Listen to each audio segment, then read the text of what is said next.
Bapak. Boleh. Dan saya ada 10 pertanyaan nih Pak. Apakah bisa menjawab? Nah, paling ya bisa saya aja ya. Apa latar belakang usaha yang Bapak jalankan? Ya latar belakangnya ya dari kuliner ya yang berbentuk jualan makanan sarapan pagi yaitu bubur ayam. Dan produk atau layanan apa yang menjadi unggulan dalam usaha Bapak? Ya paling unggulan saya ya nggak jauh karena saya dari usahanya satu model cuma bubur ayam aja ya. Jadi ya saya mendorong gimana caranya bubur ayam ini punya kualitas yang lebih baik dari orang lain. Dan siapa target pasar utama dari usaha Bapak?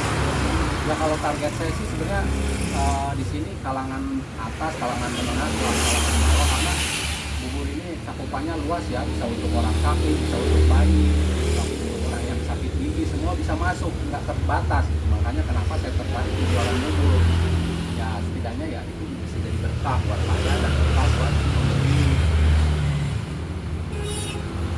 Apa strategi promosi yang Bapak gunakan untuk menarik pelanggan? Ya kalau strategi saya yang terutama itu satu dari rasa, jangan sampai ada yang kecewa lah. Saya berpikirnya kalau ada orang jauh bisa melewati orang-orang yang jualan bubur di dekatnya, berarti kualitasnya itu merasa cocok buat dia. Kecuali kalau orang dekat sih, beli lagi nggak datang lagi, dan saya harus introspeksi diri kenapa. Jadi saya banyak belajar dari situ aja sih strateginya. Jadi gimana caranya lidah mereka itu cocok dengan yang saya racik. Bagaimana proses produksi atau penyediaan layanan dilakukan? Ya prosesnya pada umumnya lah seperti pedagang-pedagang yang paling pentingnya ya seorang pedagang itu paling gimana caranya bisa berinteraksi, bisa ramah, bisa tersenyum, karena itu modal pedagang sebenarnya. Kalau mukanya muka jutek, muka nggak bisa tersenyum, jangan berlawak itu bisa jualan. Apa tantangan terbesar yang pernah Anda hadapi dalam menjalankan usaha? Ya kalau tantangannya sih sebenarnya semua pedagang pasti punya tantangan ya. Tantangannya itu ya misalkan tiba-tiba ya, kalau contoh misalkan tanggal tua lah atau tiba-tiba hujan deras atau apa ya istilahnya ada pasang surutnya yang beli gitu. Ya di situ kita harus bersembunyi, jangan ngerasa rugi, jangan ngerasa takut. Ya itulah namanya usaha, kita tetap pikiran itu harus balancing gitu. Mau rame mau enggak kita harus tetap pikiran kita harus tetap stabil. Biasanya kan orang yang jualan itu kalau yang nggak stabil ya, nggak stabil itu lagi nggak rame murung, lagi rame semangat. Ya gimana caranya antara dua hal itu kita harus pikiran kita stabil gitu aja. Jadi ya intinya sih mensyukuri apa adanya. Jadi ketika mensyukuri apa adanya kalau orang ya hati ini tetap senang, hati ini tetap senang gitu. Dengan senang ya yakin aja, optimis aja pasti akan banyak orang yang suka gitu kalau pikiran kita senang. Terus kadang di sini juga tantangannya pembeli ini kan ada yang rewel lah, terus ada yang apa ya? Misalnya ada yang baik gitu, bahkan nggak usah kembaliannya dikasihin lagi gitu kan. Ada yang agak sedikit rewel, ya itulah tantangan kita itu emang seorang pedagang itu harus rendah hati, jangan sakit hati. Pokoknya jadi pedagang itu harus rendah hati, jangan sakit hati, jangan tersinggung, tetap murah hati, tenang pikiran.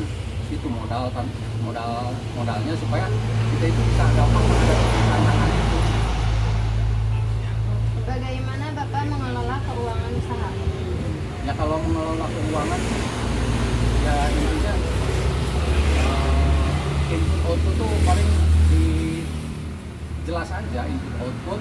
Nah ketika inputnya masuk berapa untuk modal ya, modal berapa, terus pendapatannya berapa ya kita rinci lah di situ, kita simpan itu aja sih.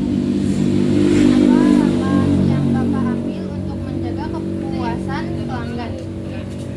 Ya langkah saya sih, saya orangnya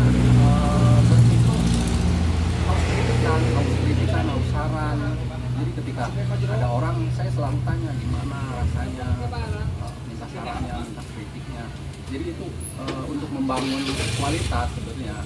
Jadi intinya ya kalau pedagang itu kalau kita ada masukan dari pembeli, kita jangan ngerasa ngerasa sakit hati atau gimana. Justru itu memotivasi supaya ada perbaikan lagi, untuk progres lebih baik lagi. Bagaimana pandangan Bapak terhadap persaingan di bidang usaha ini? Kalau masalah persaingan, saya cuma percaya sama yang di atas. Saya diciptakan Tuhan memberikan saya akal, pikiran, ya di mana orang yang mau berniat pasti Tuhan beri jalan, itu aja sih prinsipnya. Tidak ada apapun yang tersaingi. Ya kalau misalkan Tuhan itu sudah memberikan rezekinya masing-masing, tinggal kita belajar ikhtiar aja. Ya buat apa saya takut sama saingan? Seperti contohnya aja ya, Indomaret sama Alfa aja kadang suka berdampingan gitu. Mereka saling musuhan enggak kan? Karena mereka berprinsip punya rezekinya masing-masing gitu. Ya sama seperti saya juga berprinsip itu aja gitu. Apa rencana pengembangan usaha Bapak ke depannya? Ya kalau rencana sih sebenarnya gini ya, kalau rencana, karena istri saya juga kan dinas, dia kan pegawai negeri juga, di sana anak saya juga masih kecil. Sebenarnya ini sampingan usaha aja, karena saya juga harus menjaga anak-anak, keluarga di rumah. Jadi boleh dikatakan usaha ini sampingan saja, saya ajak bangsa. Istilahnya apa ya, nggak fokus 100%, karena rumah pun harus saya pikirkan.